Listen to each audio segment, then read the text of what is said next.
He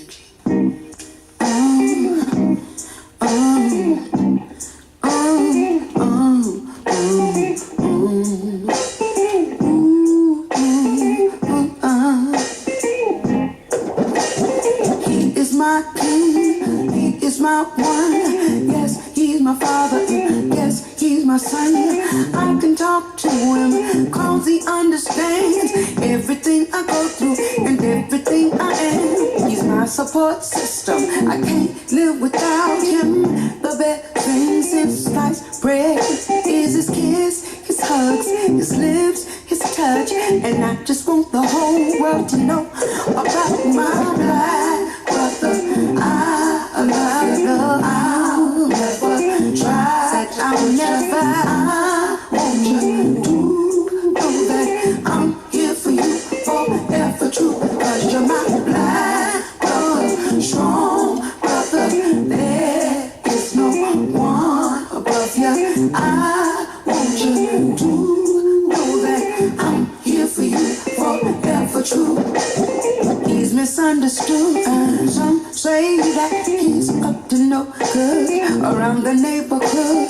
For your information, a lot of my brothers got education. Now check it, you got your Wall Street brother, tell me blue collar brother, yeah, down for whatever, chillin' on corn brother, talented brother, and to every one of y'all behind bars, you know that Angie loves you. Oh my black brother, I love you. I'll never try to hurt you. I want you to know that I'm here for you forever true. Cause you're my black brother, strong brother, there is no one above you. I want you to know that I'm here for you forever true. You mean so much to me, you give me what I need. I'm so proud, I said that I am so proud of you. I love you for staying strong, you got it going on. I'm so proud of you. Whoa, whoa, whoa, whoa. Going through thick and thin, know that you're gonna win. I'm so proud, I said that I am so proud of you. Whenever you're facing down, brother's gonna work it out. I'm so, I got unshakable faith in your life. Whoa, whoa. I love you. I'll never try, said I'll never. I want you to know that I'm here for you forever true. Cause you're my life, my own brother.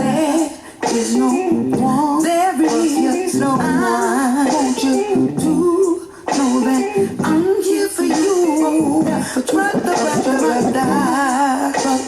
strong. There is no one, there is no one. I want you to know that I'm here for you forever true. Cause you're my brother, strong.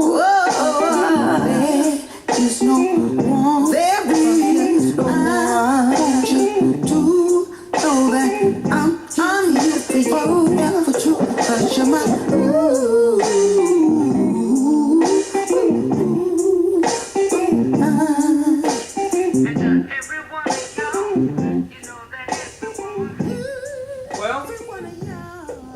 Thank you for joining us today. Angie Stone, she had it just right, talking about brotherhood and the fact that we had and should have each other's back. I'm here for you. It's one of the most outstanding terms in the midst of that song. So we should be there for each other. My name is Greg Grant, host of the Grant Brothers Bluff City Report. We're happy to have you today. I'd like to bring to the set my co-host, my brother, Alonzo Grant. Greg, how you doing? Alonzo, once again, good to see you. we meet again. Yeah, we do. We Good see to each be other seen. again. And Absolutely. you're getting slimmer and slimmer every time I see Yes, you. yes, Lord. That's Yeah. all I can say. Well, you may notice that we have a different kind of set, Right.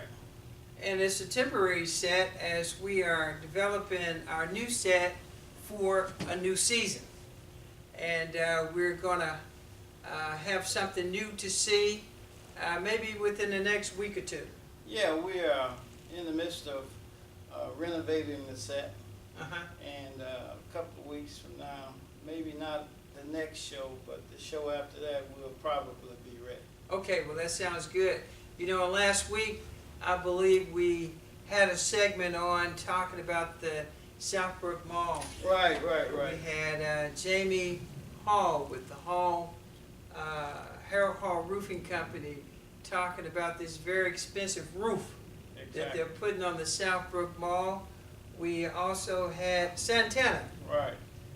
bright light fixtures, Right. talking about all the new lighting and what you're gonna see down here at the Southbrook, and we're just all excited about a new Southbrook property. Right. Since that show, I think we're probably 3/4 of the way finished with the roof, and say in the next 2 or 3 weeks, 2 weeks probably, the next around about the 4th, 5th of December, the roof should be completed.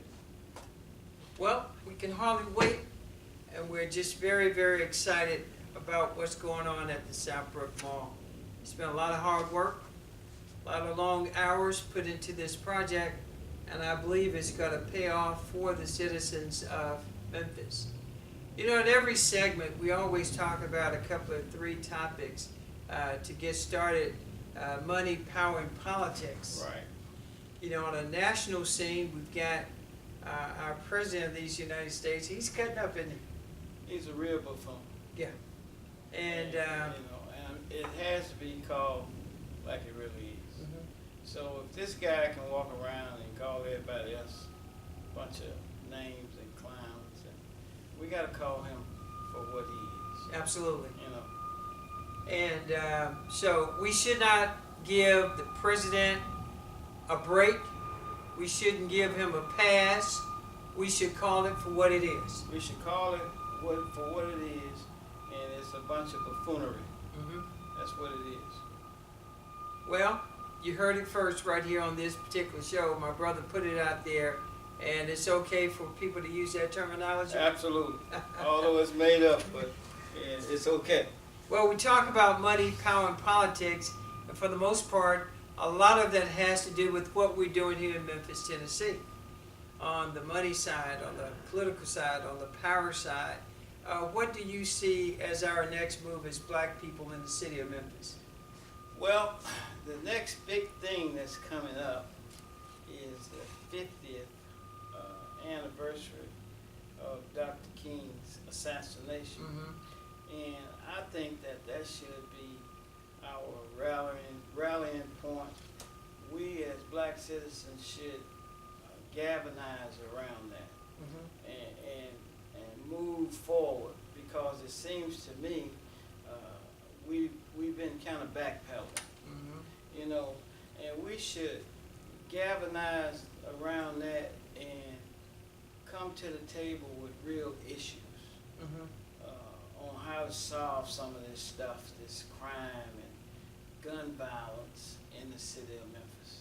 So that's going to be, you know, I think we talked about it a couple of months ago earlier, but that's going to be something that we need to work around for that time to move, to try and help move the city forward. Well, speaking of which, you know, a few weeks ago we did a story about the statues here in the city of Memphis. Jefferson Davis statue, the president of the Confederacy is up on Front Street and the Confederate Park up there. And then you have Bedford Forrest on Union Avenue. Right. What's the latest word on that? I saw on TV yesterday that it's costing the city, since that time, since that incident occurred up on Union Avenue, the city has spent more than $30,000 guarding over those statues. At some point, a month. a month. And at some point, this got to come to an end. I mean, I saw yesterday also that the city and the sons of Confederate daughters or daughters of Confederate Yes, sons and daughters of Confederate soldiers. they're supposed to go into arbitration about what's what's happening down there and come up with some sort of solution. So we should stay on top of that and not let our city people sell us out. Well, that goes back to the 50th anniversary where all of us are celebrating 50 years since Dr. King was assassinated here in Memphis, Tennessee, and we're not trying to allow those monuments to be the welcome mat for the city when people come to our city from the airport. Right. We don't want that kind of legacy and that kind of thing going on in the city of Memphis, where people have to see those statues even before they get downtown to all of the activities. And not only that, I mean, we live in a city where we're the majority. And all those symbols and signs, and they try and say it's about this and about that. But for us, it's about oppression. Okay? So why should we have to endure that in a city that's 70% black? Why? You know, when it affects us in a greater way. Right. And the city where Dr. King was assassinated. In this city. And in a democracy where we have the most votes, we have the most representation, we should be able to do away with that with ease. Well, I don't know if the camera is picking up "I'm a Man" poster. It is. That is a poster that symbolizes the movement, if you will. And the other day I was driving downtown and I saw on the side of a sanitation truck, "I am Memphis." Right. What is that about? Another subtle way to take your legacy and your heritage away. I am Memphis. You know.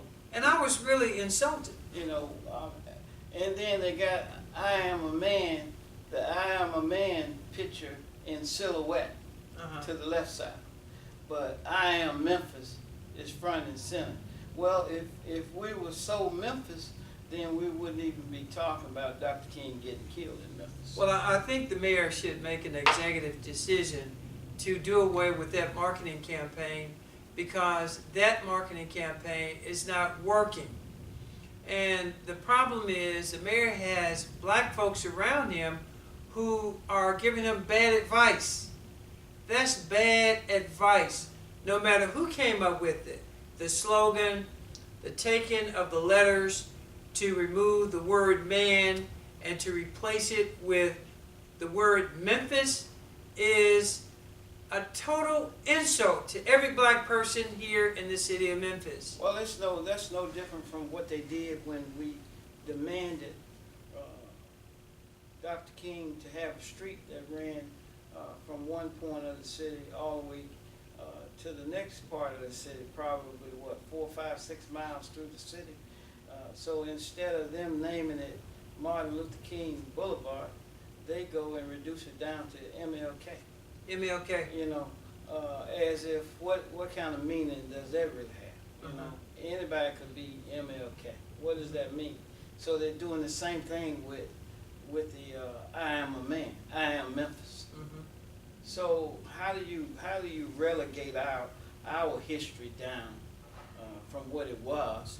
Can you take the Jewish history and change it into a bunch of acronyms? You can't do it. They wouldn't have it, and we shouldn't have it. And you can remember, we single-handedly took on City Hall to give Dr. King Street the length that it is now. Exactly. It was going to be obviously on Linden Street up to the top of Wagner, or Front Street is where it started. Right. Front Street and Linden, and they were going to stop it at Danny Thomas. And that's as far as they were willing to take the street, right. Until we got involved. Right, and the reasoning for that was that the businesses or the residents or whoever didn't want to change the name of the street because they didn't want to change their station there. Yeah, and not only that, the people who lived on Linden And especially if they were white, they just didn't want to live on They the didn't street want to live on. called Dr. Martin Luther King. Right. So, as small and as subtle as that sound is true, we got into the fight and convinced the city to move the street further from Danny Thomas all the way down to Lamar, Crump. It made that turn. Linden Street continued to go east, and we allowed Linden Street to curve and come out at Lamar and Crump. Right. And then we went to the state of Tennessee with the help of State Representative Barbara Cooper and got those name identification names with Dr. King's name on it on the interstate. Right. We did that. And the way we did that by bringing it to the elected officials' attention. And the way that regular citizens can do that is by flooding your elected officials' phone with phone calls. Because if you notice the sign in the right corner, it has the city seal. The city paid for that with our tax dollars. Absolutely. So we got a right to say we don't like that. Well, more importantly, I think people ought to call the mayor's office. Exactly. Call the mayor's office and tell them we don't like I am Memphis.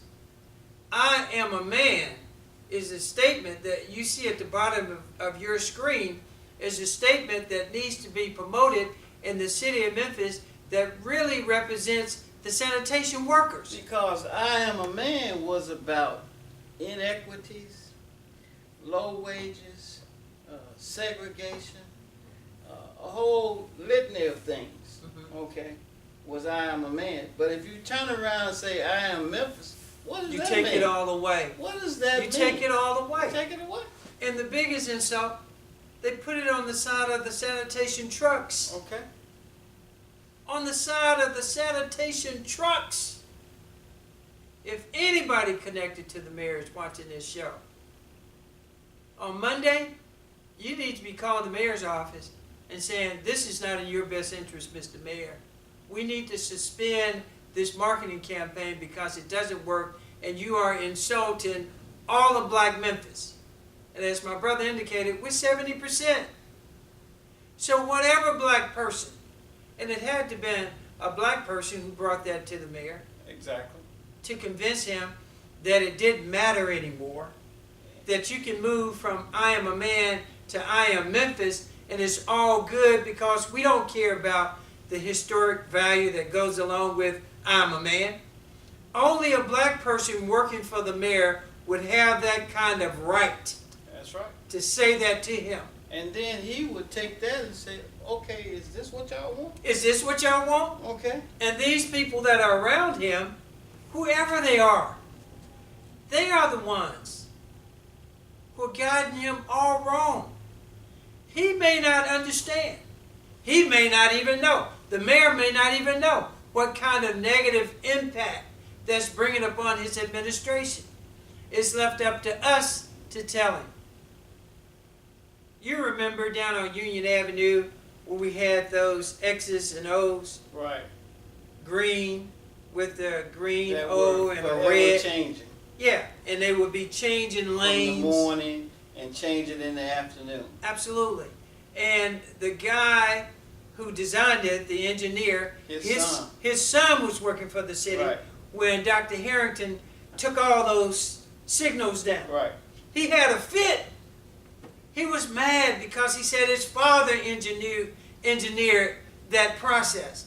But that process didn't work for the city anymore, and the mayor had to take a stand and take all those lights down. That these individuals have advised this mayor to use as a marketing strategy for Memphis doesn't work. It doesn't work. It doesn't work, just like the statutes don't work. So we have to take all this into consideration, and we got to move on it. No longer should we sit in this city and be passive about the things that's happening to us and affecting our lives on a day-to-day basis, period. That's right. You know, they want us to get our heads turned around backwards on all sorts of other stuff, which I'm not going to say is not important, but this is just as or equally as important.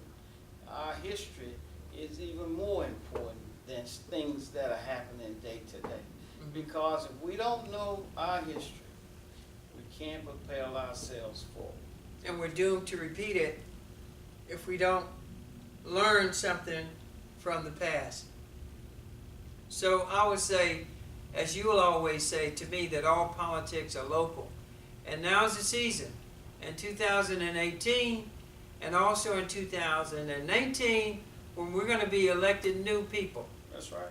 To positions: school board, sheriff, county mayor, city mayor, county commission, city council, all the county seats will be coming up within the next 12 to 24 months.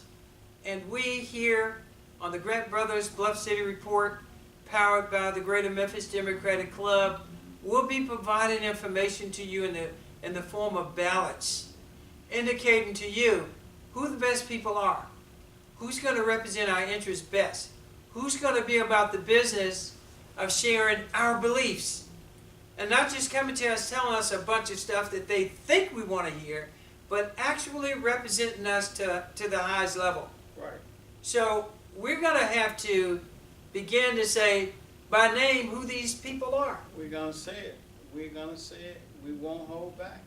I mean, we're going to have people coming before us in the next couple of 3 months, asking for the voters to give them a chance at another seat or the same seat or whatever it may be. But we got to say, well, roll out your record.